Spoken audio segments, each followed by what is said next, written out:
सभी को जय मसीह की। प्रभु का धन्यवाद हो कि एक बार फिर ये अवसर हमें मिला कि परमेश्वर के वचन पर मनन करने के लिए हम एकत्रित हो सकें। हम कुलसियों की पत्री से अध्ययन करते आए हैं अभी तक, और हम उसके अंतिम अध्याय के अंतिम कुछ आयतों में पहुंच चुके हैं। और आज कुछ देर प्रभु की सहायता से हम अंतिम कुछ आयतों पर मनन करके इस पत्री को समाप्त करेंगे। हम निकालें कुलसियों की पत्री, उसका 4था अध्याय। और अच्छा होगा कि एक बार हम 7 आयत से 18 आयत तक इसको पुनः पढ़ लें, ताकि पिछली कुछ बातों को हम दोहराते हुए हम इसमें आगे बढ़ जाएं। कुलसियों 4 अध्याय 7 से 18 आयत जल्दी से जोर से पढ़ने में कोई भी मदद करे। प्रिय भाई और विश्वास योग्य सेवक तुखिकुस, जो प्रभु में मेरा सहकर्मी है, मेरी सब बातें उसे मैंने इसलिए तुम्हारे पास भेजा है कि तुम्हें तुम्हारी दशा मालूम हो जाए और वह तुम्हारे हृदयों को शांति दे। और उसके साथ उनेसिमुस को भी भेजा है, जो विश्वास योग्य और प्रिय भाई और तुम्ही में से है। ये तुम्हें यहाँ की सारी बातें बता देंगे। और क्रिस्टुस जो मेरे साथ कैदी है, और मरकुस जो बरनबा का भाई लगता है, जिसके विषय में तुमने आज्ञा पाई थी कि यदि वह तुम्हारे पास आए तो उससे अच्छी तरह व्यवहार करना। और यीशु जो युस्तुस कहलाता है, तुम्हें नमस्कार कहते हैं। घटना किए हुए लोगों में से केवल ये ही परमेश्वर के राज्य के लिए मेरे सहकर्मी और मेरी शांति का कारण रहे हैं। इपफ्रास जो तुम में से है और मसीह यीशु का दास है, तुमसे नमस्कार कहता है और सदा तुम्हारे लिए प्रार्थना और प्रयत्न करता है, ताकि तुम सिद्ध होकर पूर्ण विश्वास के साथ परमेश्वर की इच्छा पर स्थिर रहो। मैं उसका गवाह हूँ कि वो तुम्हारे लिए और लौदीकिया और हीरा पुलिस वालों के लिए बड़ा यत्न करता रहता है। प्रिय वेद लूका और देमास का तुम्हें नमस्कार। लौदीकिया के भाइयों को और नुम्फास और उनके घर की कलीसिया को नमस्कार कहना। और जब यह पत्र तुम्हारे यहाँ पढ़ लिया जाए तो ऐसा करना कि लौदीकिया की कलीसिया में भी पढ़ा जाए, और वह पत्र जो लौदीकिया से आए उसे तुम भी पढ़ना। फिर अर्खिप्पुस से कहना कि जो सेवा प्रभु ने तुझे सौंपी गई है उसे सावधानी के साथ पूरी करना। मुझे पौलुस का अपने हाथ से लिखा हुआ नमस्कार। मेरी जंजीरों को स्मरण रखना तुम पर अनुग्रह होता रहे। आमीन।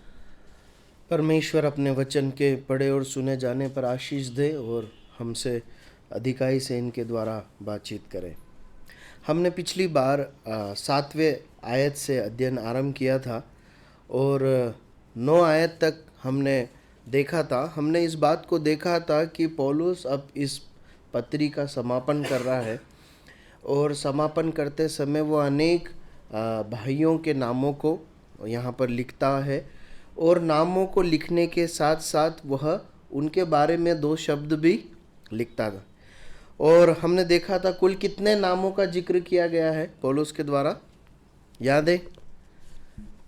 कितने नाम गिने थे? 9 भाइयों का जिक्र किया गया है।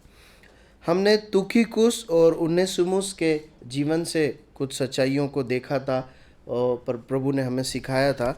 आज हम इसके 10वीं आयत से आगे के आयतों को पढ़ते जाएंगे और उसमें मनन करेंगे। तो 10 और 11 आयत एक बार और पढ़ लीजिए। अरिस्तुस को जो मेरा साथ कैदी है, और मरकुस जो बरनबास का भाई लगता है, जिसके विषय में तुमने आज्ञा पाई थी कि यदि वह तुम्हारे पास आए तो उससे अच्छी तरह व्यवहार करना। और यीशु जो युस्तुस कहलाता है, तुम्हें नमस्कार कहते हैं।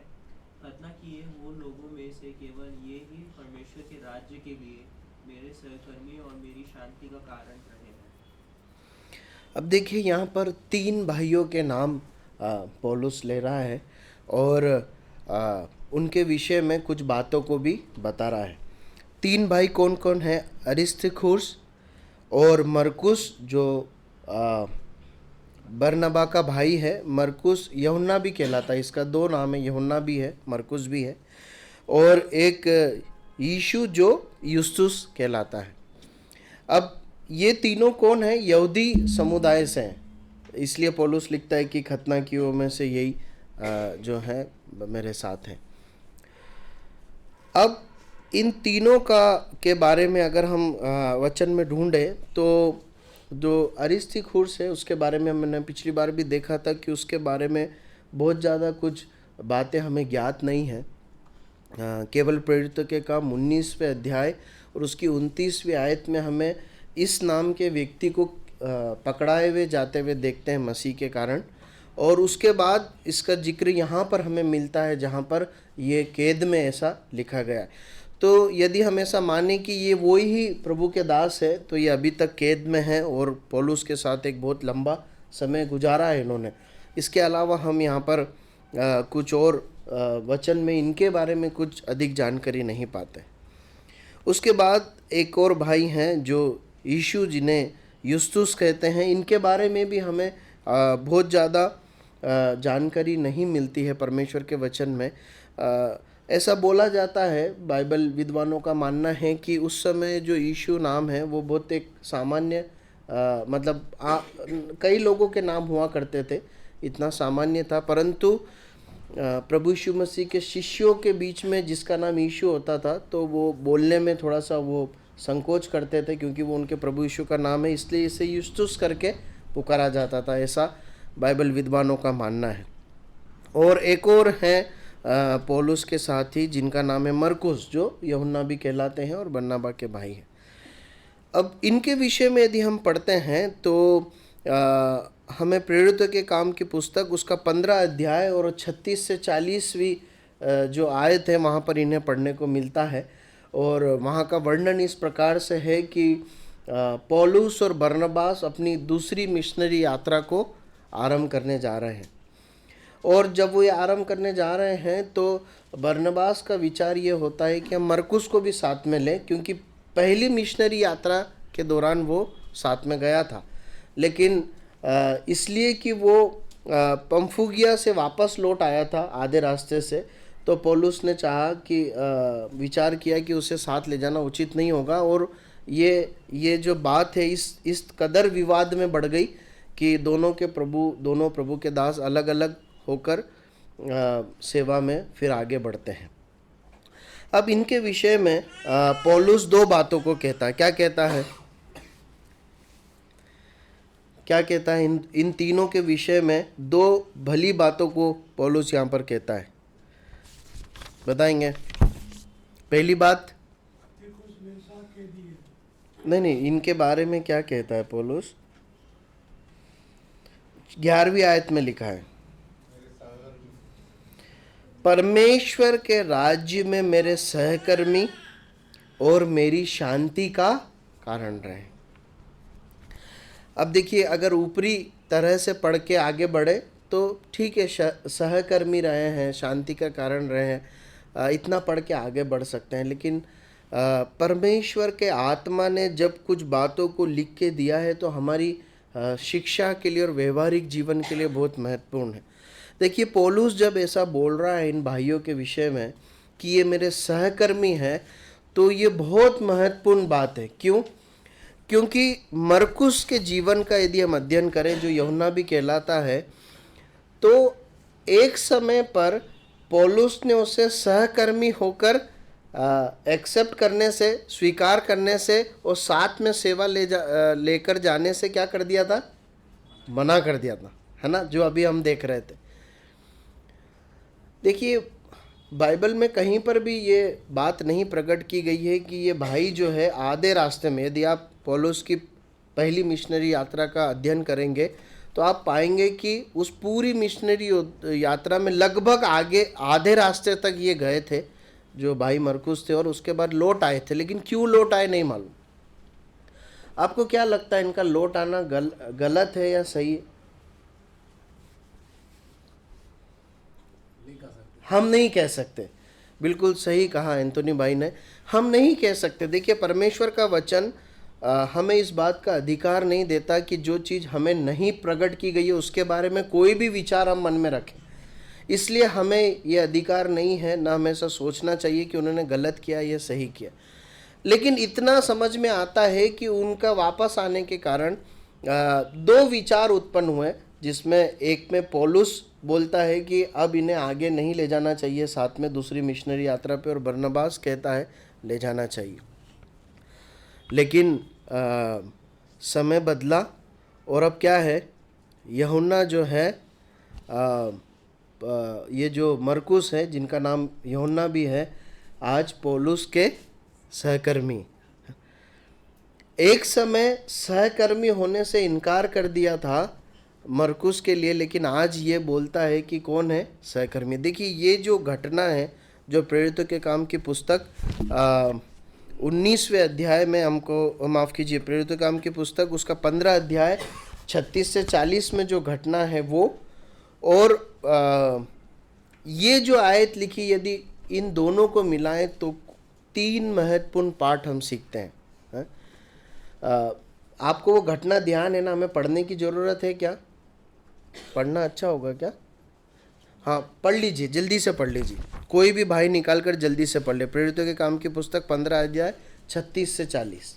कुछ दिन के बाद पौलुस ने बरनबास से कहा, जिन जिन नगरों में हमने प्रभु का वचन सुनाया था, और फिर उनमें चलकर अपने भाइयों को देखे कि वे कैसे हैं।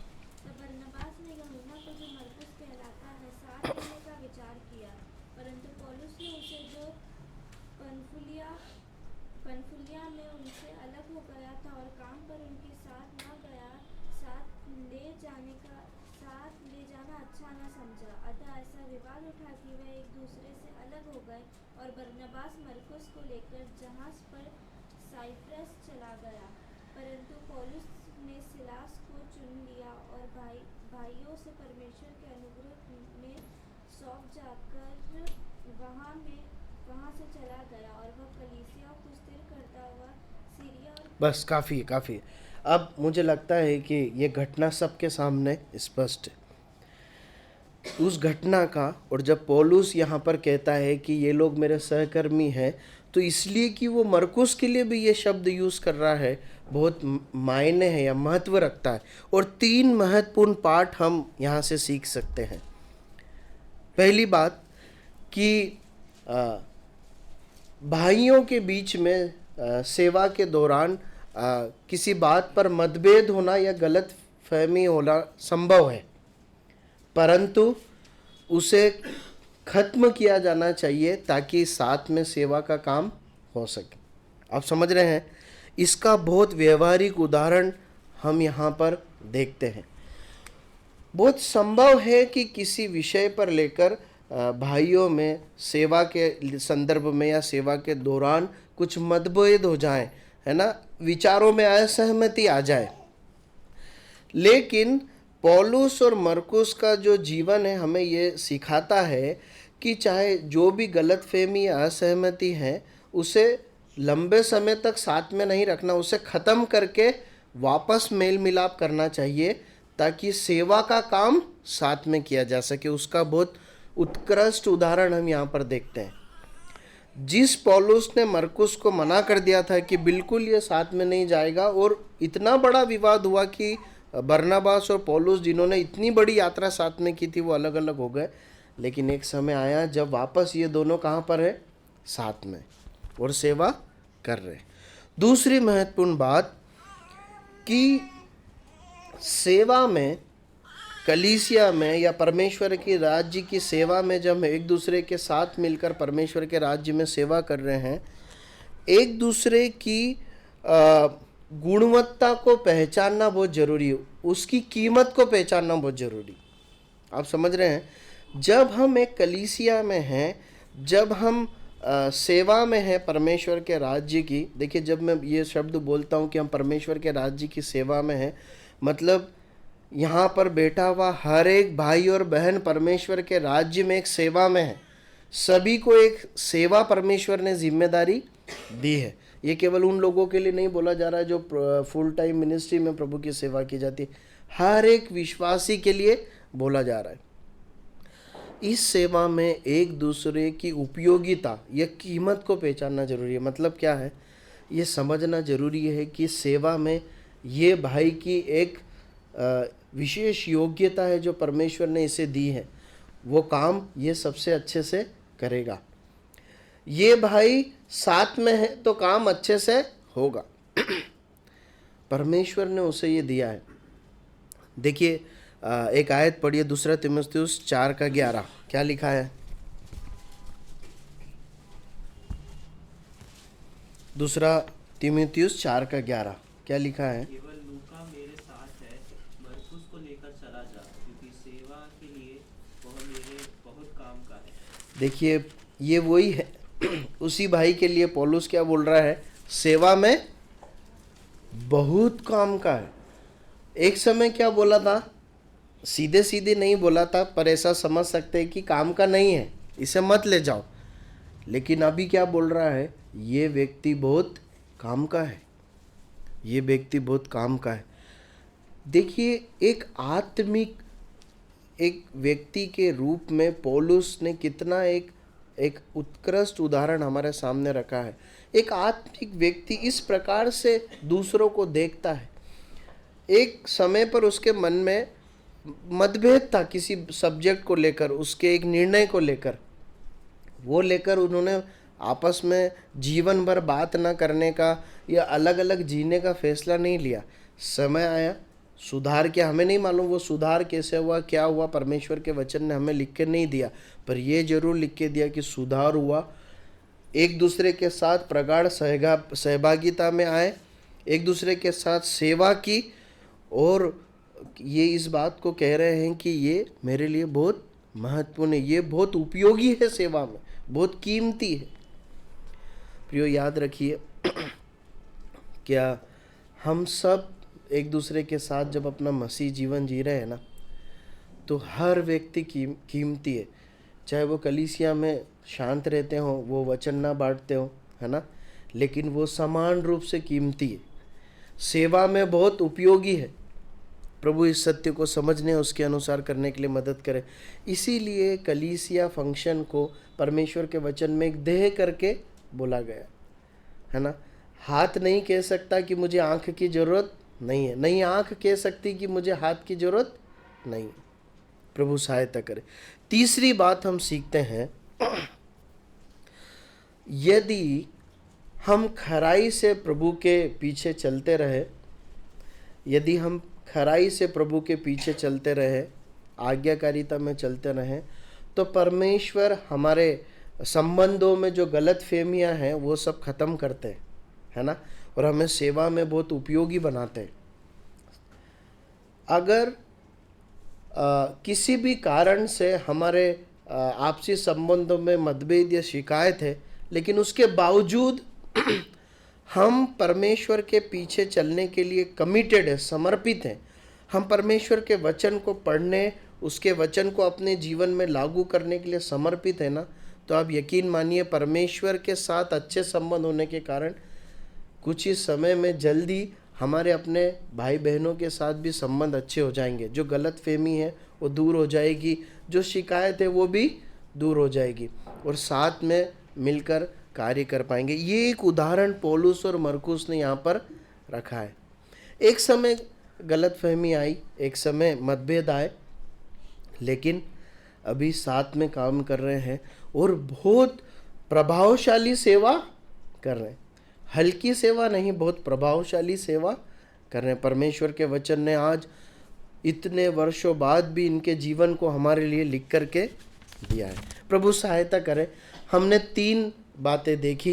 पहली बात हमने देखी कि सहभागिता में गलतफहमी या मतभेद हो सकते हैं, पर उसे जितनी जल्दी हो सके ख़त्म करना चाहिए ताकि सेवा का कार्य मिलजुल कर आगे किया जा सके। दूसरी बात, कलीसिया और सेवा में एक दूसरे की उपयोगिता या कीमत को समझना चाहिए या महत्व देना चाहिए। तीसरी बात, यदि ईमानदारी से प्रभु के पीछे चलेंगे, आज्ञाकारिता में चलेंगे, वचन पढ़ेंगे, तो प्रभु हमारे संबंधों को रिस्टोर करते हैं, एक दूसरे के साथ ठीक करते हैं, ताकि हम सेवा में और प्रभावशाली तरीके से उपयोगी हो सके। देखिए, नया नियम जो है ना, कलीसिया फंक्शन को बताता है, हमारे लिए लिख के दिया है ना। ये बातें हमें व्यवहारिक जीवन में लागू करने के लिए लिखी गई है। प्रभु सहायता करे। उसके बाद एक और बात लिखता है, शांति का कारण रहे, है ना। लिखा है कि ये परमेश्वर के राज्य में मेरे सहकर्मी और मेरी शांति का कारण रहे हैं। अब देखिए, इसमें से एक व्यक्ति, दो व्यक्ति के, मुझे मालूम नहीं है तीनों जेल में है क्या, ऐसा कुछ है क्या हिंट, मुझे मालूम नहीं, मतलब मैं नहीं खोज पाया। परंतु इसमें से एक व्यक्ति तो कैद में है, ये कंफर्म है। कौन है? पौलुस के साथ जेल में कौन है ना? बाकी दो है क्या, मुझे ऐसा, मतलब मैं इस बात को खोज नहीं पाया, इसलिए मैं कुछ कह नहीं पाऊंगा, परंतु एक तो है। अब देखिए, पौलुस कहता है कि अरिस्तर्खुस भी जो है मेरे लिए शांति का कारण है, जबकि वो खुद कहाँ है? जेल में, है ना? तो एक महत्वपूर्ण पार्ट इस भाई से हम सीख सकते हैं, जिनका नाम अरिस्तर्खुस है, कि हम स्वयं नकारात्मक परिस्थितियों में रहकर या कठिनाई में रहकर उसी समय पर एक दूसरे भाई या बहन के लिए प्रोत्साहन का, शांति का कारण हो सकते। आप समझ रहे हैं? यदि आज मैं किसी परेशानी में से होकर गुजर रहा हूँ, किसी चुनौतियों से होकर गुजर रहा हूँ, कुछ समस्या है, मेरे हालात बुरे हैं, उस समय पर भी यदि मैं प्रभु के साथ सहभागिता में, आज्ञाकारिता में जी रहा हूँ, तो उस सारे दुख की घड़ी में भी दूसरे के लिए मैं शांति या प्रोत्साहन का कारण हो सकता हूँ। ये पाठ हम यहाँ पर सीखते हैं। अरिस्तर्खुस खुद जेल में है, लेकिन जो है वो पौलुस के लिए बहुत शांति का कारण है। एक और महत्वपूर्ण बात हम सीखते हैं कि हमारे जो दुख के अनुभव होते हैं ना, उस समय तो हम शांति का कारण हो ही सकते हैं, पर कई बार वो अनुभव बाद में चलकर दूसरों के लिए शांति और आनंद का कारण ठहरते हैं। जब हम उस अनुभव में से होकर निकल जाते हैं, तब कई बार दूसरे भाई और बहनों को अपने उस अनुभव के द्वारा हम प्रोत्साहित कर सकते हैं, उन्हें सिखा सकते हैं, उन्हें आशा देख सकते हैं। देखिए, कई उदाहरण आप बाइबल में पाएंगे, पर एक बहुत सुंदर उदाहरण जो उस समय मेरे मन में आया, उसे पढ़िए। यूहन्ना रचित सुसमाचार, उसका 20 अध्याय और उसकी 22वीं आयत। यूहन्ना 20 अध्याय 22वीं आयत। यह कहकर उसने उस पर फूंका और उनसे कहा, पवित्र आत्मा लो। यूहन्ना 20 का 22 ही है क्या? माफ कीजिए, 20 का 20 पढ़िए। और यह कहकर उसने अपना हाथ और अपना पंजर उनको दिखाए। तब चेले प्रभु को देखकर आनंदित हुए। अब देखिए, ये क्या घटना है, आप सभी को मालूम है ना? चेले कैसे हैं? चेले कैसे हैं? डरे हुए हैं, है ना? और पौलुस उन्हें क्या दिखा रहा है? माफ कीजिए, प्रभु यीशु उन्हें क्या दिखा रहा है? हाथ और पैर। क्या है हाथ और पैरों में? घाव है। जिन हाथों पे कीले ठोकी गई थी, वो घाव है, दोनों हाथों में है, दोनों पैरों में। अभी आपको कोई अपने घाव दिखाए तो आप आनंदित हो जाएंगे? नहीं होंगे, है ना? हम दुखित हो जाएंगे, कैसे हो गए? लेकिन यहाँ चेले कैसे हैं? चेले लिखा है आनंदित हो गए प्रभु को देख के। हो क्या रहा है वहां पर? वो घाव उनको क्या बता रहे हैं? वो घाव बता रहे हैं कि प्रभु यीशु मसीह जीवित हो गया है ना? वो घाव बता रहे हैं कि ये वही प्रभु है जो मृत्यु में गया था, मृत्यु से वापस निकल के आया। ये कोई डुप्लीकेट कुछ और नहीं है, ये वही है। ये हाथ इस बात का सबूत है। प्रभु यीशु मसीह अपने चेलों से कह रहे, मैं वही हूँ जो क्रूस पर टंगा था, जो मर गया था, जिसे लपेट कर कब्र में बड़े पत्थर के अंदर रखा था। मैं वही हूँ, अब निकल के बाहर आया हूँ। क्या समझ में आ रहा है चेलों को? हमारी आशा जीवित है ना? हमारा प्रभु जो हमें जो है राज्य को फेरने वाला था, वो जीवित है। उन घावों में उन्हें क्या दिखाई दी? आशा दिखाई दी, सच्चाई दिखाई दी। आप समझ रहे हैं प्रियो? हमारे जीवन के कड़वे से कड़वे अनुभव कई बार हमें लगता है ये क्यों है, परंतु बाद में चलकर वो किसी भाई बहन के काम आएंगे। मेरे वे प्रैक्टिकल जीवन की एक बात बताता हूँ। आप सभी जानते हैं मेरा एक बाइक से एक्सीडेंट हो गया था, और मैं जब अस्पताल पहुँचा तो आप में से कई लोग वहाँ पहुँचे और भैया भी वहाँ पहुँचे। और मैं बहुत मतलब मेरा पहला अनुभव था, इसलिए बहुत मैं टूटा हुआ था, और मतलब उस समय मैं रुआसा हो गया। लेकिन जब भैया आए तो भैया ने मुझे बहुत हिम्मत दी और बहुत ही सामर्थ्य के साथ उन्होंने चीज़ों को डील किया। पता है कैसे हो पाया? क्योंकि एक समय पर वो खुद इस अनुभव से निकले थे।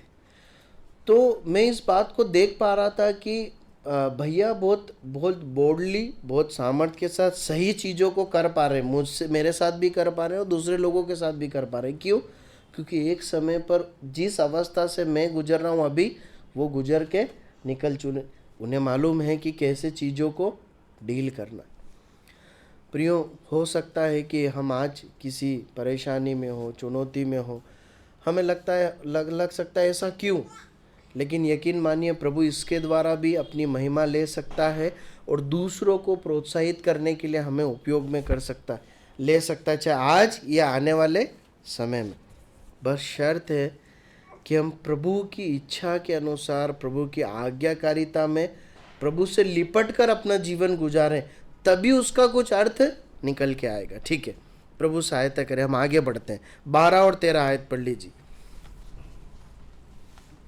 दुपराज जो तुम में से है और मसीह यीशु का दास है, तुम्हें नमस्कार कहता है और सदा तुम्हारे लिए प्रार्थनाओं में प्रयत्न करता है, ताकि तुम सिद्ध होकर पूर्ण विश्वास के साथ परमेश्वर की इच्छा पर स्थिर रहो। मैं उसका गवाह हूँ कि वह तुम्हारे लिए और लौदीकिया और पुलिस वालों के लिए बड़ा यत्न करता है। अब देखिए, यहाँ पर इन 2 आयतों में एक प्रभु के दास का जिक्र है और जिससे हम बहुत परिचित है। कौन है? इपफ्रास। इपफ्रास ही इस पत्री को लिखे जाने का एक मुख्य कारण है ना। हमने शुरुआत में देखा था, इपफ्रास ने पौलुस को इस कलीसिया के बारे में जानकारी दी थी। उसके बाद हमने इस बात को देखा था कि इपफ्रास ने ही ऐसा काफ़ी हद तक कहा जा सकता है कि इपफ्रास के द्वारा ही इस कलीसिया का निर्माण हुआ, और इपफ्रास ने बहुत खराई से इस कलीसिया को परमेश्वर के वचन सिखाए। न केवल सुसमाचार सुनाया, न केवल शिष्यता की जो बुनियादी बातें हैं वो सिखाई, परंतु परमेश्वर के राज्य और पुनः आगमन जैसे बड़े भेदों को भी कलीसिया को सिखाने में इस भाई ने परिश्रम किया था। ये सब हम देख चुके हैं पहले। अब पौलुस उसके उसी का नाम लेते हुए कुछ बातें उसके बारे में कहता है कि वो प्रभु यीशु मसीह का दास है। उसके बाद कुछ विशेषताओं को और लिखता है। वो प्रभु यीशु मसीह का दास है, पहली विशेषता ये बताता है। उसके बाद कहता है वो प्रार्थना में परिश्रम करने वाला एक व्यक्ति है ना। क्या लिखा? सदा तुम्हारे लिए प्रार्थना में प्रयत्न करता है। अब ये प्रार्थना में प्रयत्न करना मतलब क्या है?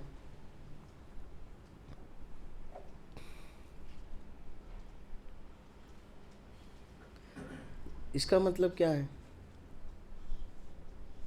मतलब क्या समझे हम इससे? आपको क्या समझ में आता है?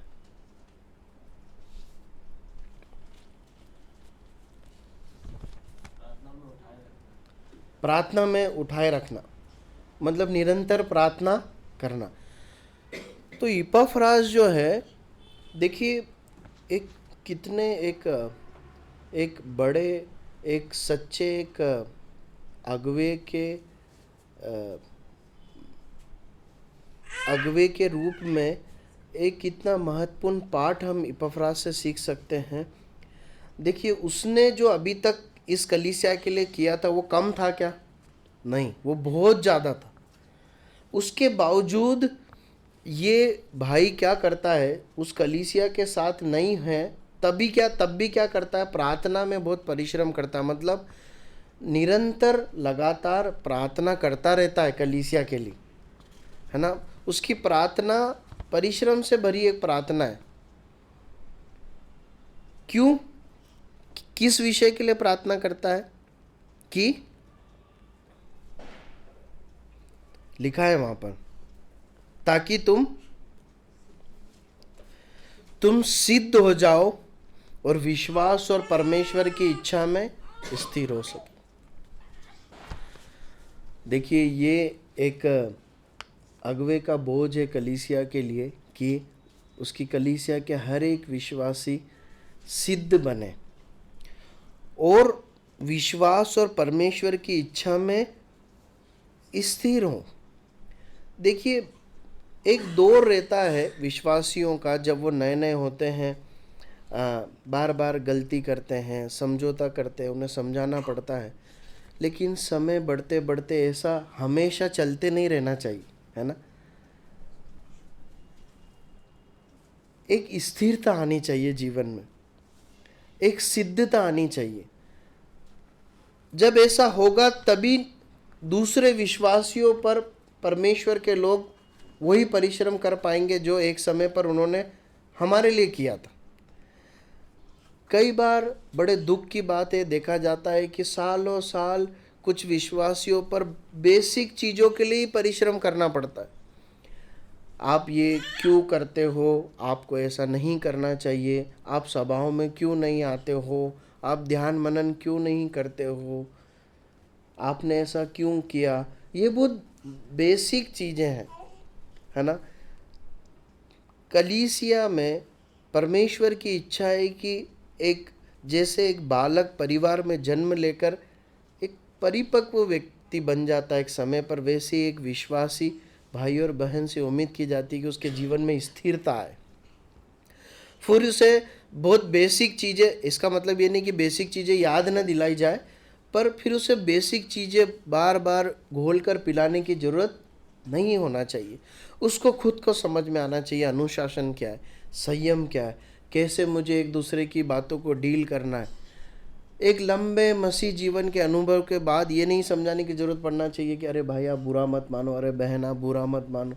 आप समझ रहे हैं मेरी बात को।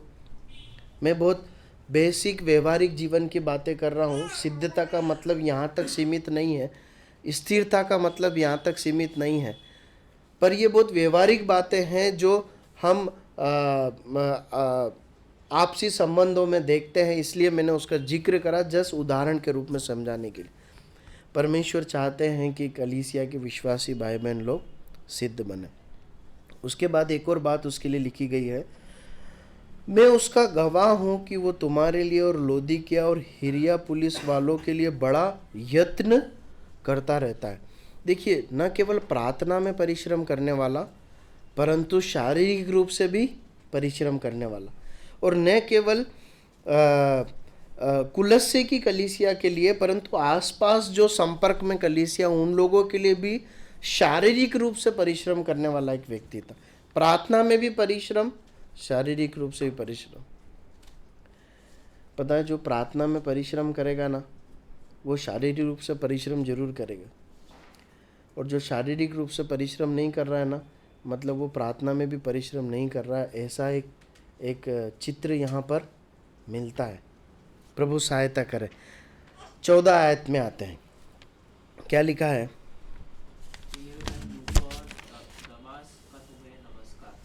देमास, है ना। प्रिय वेद लूका और देमास का तुम्हें नमस्कार। अब डॉक्टर लूका को सब जानते हैं हम, है ना, हमारे लिए अच्छे से परिचित है। कौन है ये? जिन्होंने सुसमाचार लिखा लूका का। देखिए, यदि आप प्रेरितों के काम की पुस्तक पढ़ेंगे तो आपको समझ में आएगा कि ये एक प्रभु के दास थे जिन्होंने पौलुस के साथ बहुत सारी यात्राएं की, है ना, और जो है निश्चय रूप से शारीरिक सहायता के साथ साथ ये भाई आत्मिक सहायता के साथ साथ शारीरिक सहायता भी बहुत करते होंगे पौलुस की, क्योंकि कौन थे? डॉक्टर थे, वेद थे। तो बहुत अच्छा समय इन्होंने पौलुस के साथ लंबा समय बिताया, नमस्कार कहते हैं। और देमास के लिए भी लिखा है तुम्हें नमस्कार। अब देखिए, यहाँ पर ज़्यादा कुछ लिखा नहीं है, पर 2 भाई हैं, लेकिन आज प्रभु की सेवा में है, लेकिन भविष्य में फिर इसमें से एक सेवा में और एक सेवा में नहीं, है ना। लूका, जो डॉक्टर वेद लूका है, वो हमें सिखाते हैं कि आज भी सेवा में रहना और मरते दम तक सेवा में बने रहना। और देमास के जीवन से हम एक दुखद बात देखते हैं कि वो आज तो सेवा में है लेकिन आगे चलकर गिर गए। देखिए लिखा है 2 तीमुथियुस 4:10। क्योंकि देमास ने इस संसार को प्रिय जानकर मुझे छोड़ दिया है और थिस्सलुनीकि को चला गया है और गलतिया को और तीतुस दसमतिया को चला गया है। देखिए देमास के विषय में क्या लिखा है, उसने क्या किया है, संसार को प्रिय जानकर मुझे छोड़ दिया। एक दुखद एक अंत हम देखते हैं। मतलब एक प्रशंसनीय शब्द नहीं है, परंतु एक दुख के साथ पौलुस लिखता है कि छोड़ दिया है। देखिए जब इस भाग को मैं मनन कर रहा था तो एक बात जो प्रभु ने मुझे सिखाई मैं आपके साथ बांटना चाहता हूँ। हम अपने पिछले जीवन को ठीक नहीं कर सकते हैं क्या, है ना। हमने जो बिगाड़ दिया अपने जीवन में उसे बिल्कुल भी ठीक नहीं कर सकते, लेकिन मेरा भविष्य आगे नहीं बिगड़ेगा इतना तो सुनिश्चित कर सकते हैं कि नहीं कर सकते। देखिए हम ये सुनिश्चित नहीं कर सकते कि भविष्य में मैं क्या होऊंगा, ये करूंगा वो करूंगा, लेकिन एक समर्पण के साथ जरूर जी सकते हैं कि मैं प्रभु के लिए जीऊंगा, जिसका पछतावा हमें आज होता है कि हम पहले क्यों नहीं जी।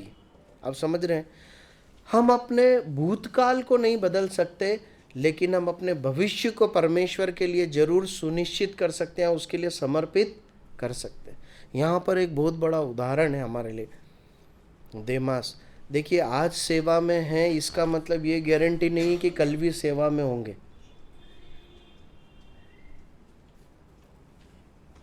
ये भाग जो हम पढ़ रहे हैं इससे समझ में आता है कि अभी किसको प्यार है, देमास को अभी किससे प्यार है। नहीं, अभी कुलस्सियों की पत्री लिखे जाते समय किससे प्यार है, परमेश्वर की सेवा, परमेश्वर के लोगों से प्यार है। वहां क्या हो गया, प्यार बदल गया। अब पौलुस से प्यार नहीं परंतु संसार से प्यार है।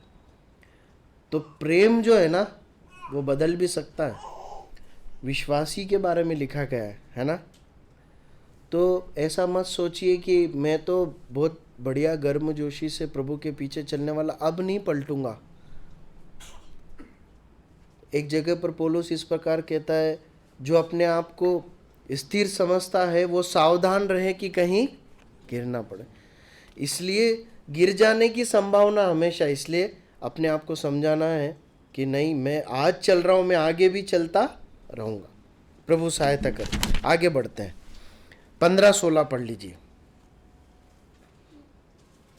लौदीकिया के भाइयों को और नुमफास और उनके घर की कलीसिया को नमस्कार कहना, और जब यह पत्र तुम्हारे यहाँ पढ़ लिया जाए तो ऐसा करना कि लौदीकिया की कलीसिया में भी पढ़ा जाए, और वह पत्र जो लौदीकिया से आए उसे तुम भी पढ़ना।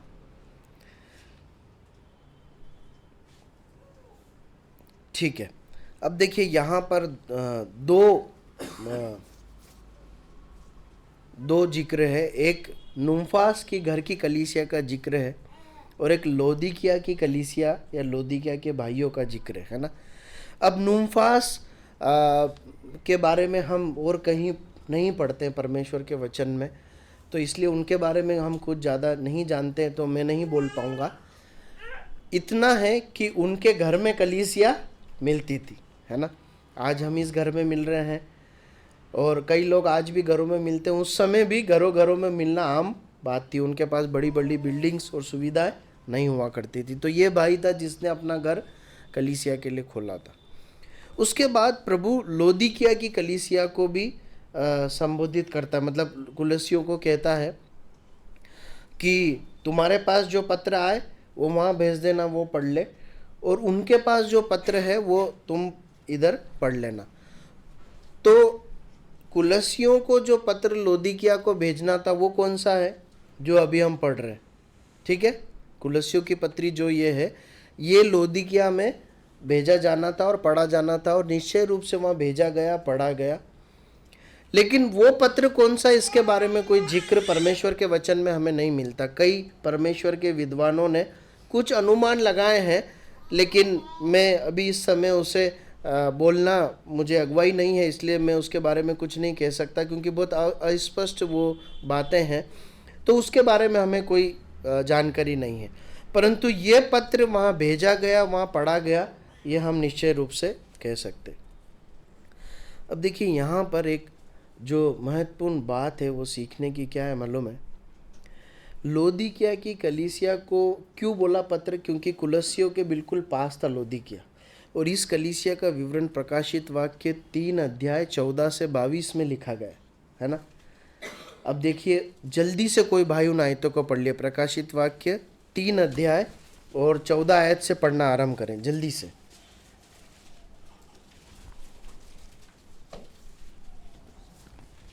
प्रकाशित वाक्य 3 अध्याय और 14 आयत से आगे।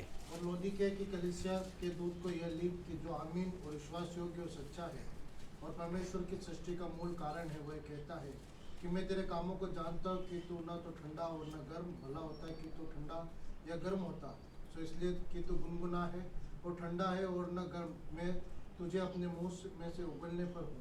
तू जो कहता है कि मैं धनी हूँ और धनवान हो गया हूँ और मुझे किसी वस्तु की घटी नहीं, और ये नहीं जानता कि तू अभागा और तुच्छ और कंगाल और अंधा और नंगा है। इसलिए मैं तुझे सम्मति देता हूँ कि आग में ताया हुआ सोना मुझसे मोल ले कि धनी हो जाए, और श्वेत वस्त्र ले ले कि पहनकर तुझे अपने नंगेपन की लज्जा न हो। बस काफ़ी काफ़ी।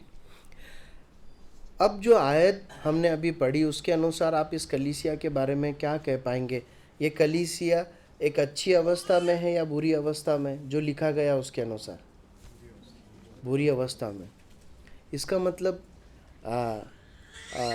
कम से कम एक बात जो यहाँ से हम तुलना करके समझ सकते हैं वो ये है कि पौलुस ने जो इतने महत्वपूर्ण पत्र कैद में से लिखा था, जो शिक्षाएं दी थी, जो चितौनियाँ दी थी, जो समझाइश दी थी, उसको लंबे समय तक लौदीकिया की कलीसिया ने नहीं माना, है ना। अगर मानते तो ये प्रभु को कहना नहीं पड़ता। देखिए हमने भी इस पत्र को पढ़ा है ना। लौदीकिया की कुलसियों को लिखा गया था, परंतु लौदीकिया की कलीसिया में भी पढ़ा गया। कुलसियों को लिखा गया था, लेकिन हमारी मसीह मंडली कलीसिया में भी ये पढ़ा गया है। अगर इसके अनुसार चलेंगे तो हमें वैसा सुनना नहीं पड़ेगा जो लौदीकिया की कलीसिया को प्रभु ने कहा, क्या कि तू तो अभागा है, तू तो नंगा है, तू तो कंगाल है, लेकिन खुद को क्या समझ रहे हैं? बहुत धनवान है। तू जो समझता है कि मैं धनवान हूँ, धनी हो गया हूँ, तू तो कंगाल और नंगाल है। देखिए ये कितनी एक भयंकर अवस्था है कि ये कलीसिया सोच रही है कि हम बिल्कुल सही हैं, सब कुछ बढ़िया चल रहा है, और परमेश्वर कह रहा है कि बिल्कुल भी बढ़िया नहीं, बहुत बढ़िया चलना तो दूर, तुम बहुत एक बदतर अवस्था में। मुझे याद नहीं, पर मैंने कहाँ ऐसा पढ़ा है कि वो कंगालपन कितना ही बुरा, वो कंगालपन या वो अंधापन कितना बड़ा होगा, जिसे मालूम नहीं कि मैं कंगाल हूँ या मैं अंधा हूँ। प्रभु सहायता करे कि जब हमने इस कलीसिया के लिखे गए पत्र का अध्ययन किया है तो हमारी हालत लौदीकिया के समान ना हो। ठीक है, 17 आयत पढ़िए। फिर अरिस्तर्खुस से कहना कि जो सेवा प्रभु में तुझे सौंपी गई है उसे सावधानी के साथ पूरी करना। मुझे पौलुस का अपने हाथ से लिखा हुआ नमस्कार, मेरी जंजीरों को स्मरण रखना। तुम पर अनुग्रह होता रहे, आमीन। देखिए अर्खिपुस ऐसा माना जाता है कि ये फिलेमोन का बेटा है और ये कलीसिया में बहुत एक्टिव था। और क्या सेवा मिली उसके बारे में नहीं लिखा है, लेकिन पौलुस कहता है सेवा तो मिली है पर उसे बहुत सावधानी के साथ पूरा करना है।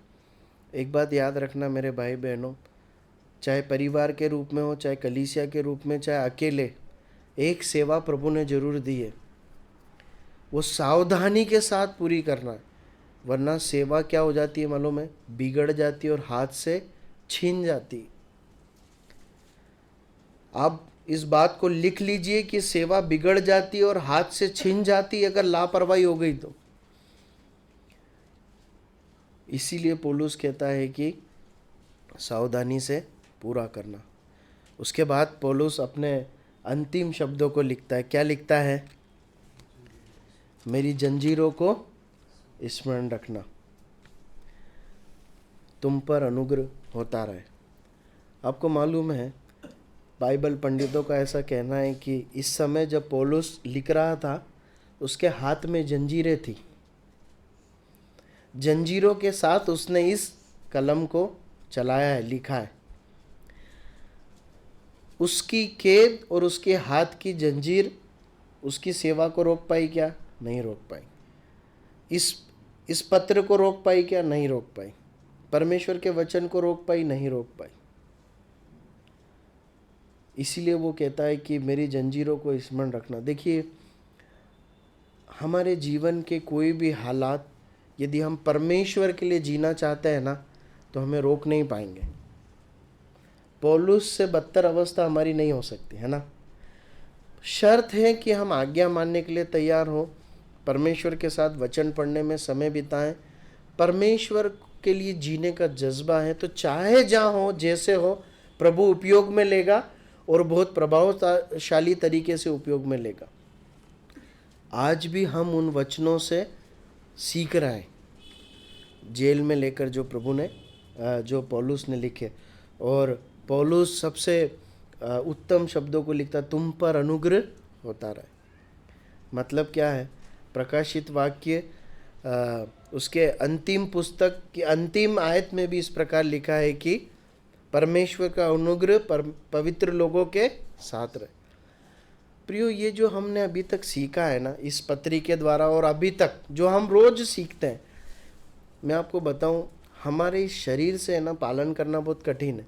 परमेश्वर से अनुग्रह मांगिए, अनुग्रह के सिंहासन के पास जाकर बोलिए, मेरे से नहीं हो सकता प्रभु, पर मुझे ऐसा करने का अनुग्रह दे। प्रभु हमारी सहायता करे।